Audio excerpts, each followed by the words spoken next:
Buenas tardes a todos. Finalizado el año infantil mixto del foro, vamos a proceder a efectuar la entrega de premios, pero previamente queremos agradecer al del foro por facilitar la entrada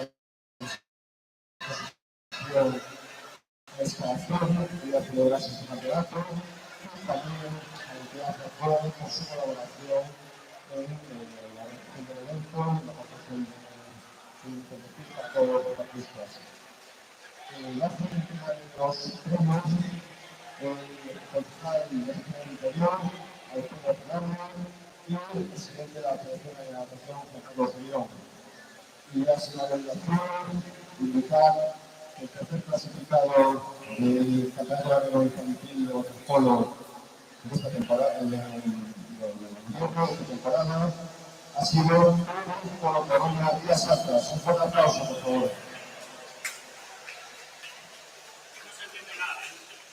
No se entiende nada. Polo Corona Díaz Atlas, por favor, acercaros al polo para recibir vuestro premio.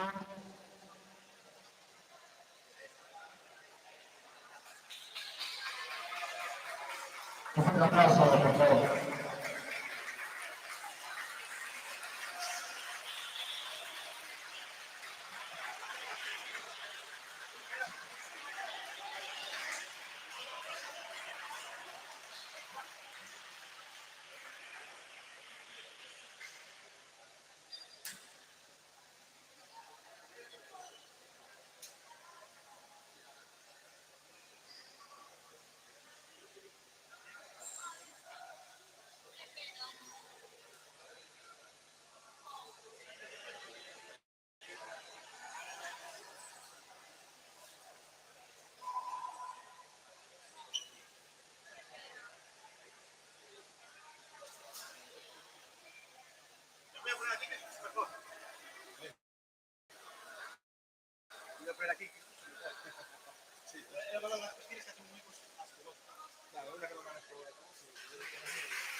Segunda posición, su campeón, Fútbol Pontevedra masculino. Un fuerte aplauso, por favor.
En primera posición, campeón Real Club Clásico de Vigo. Un aplauso.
Fortune and everything that you are.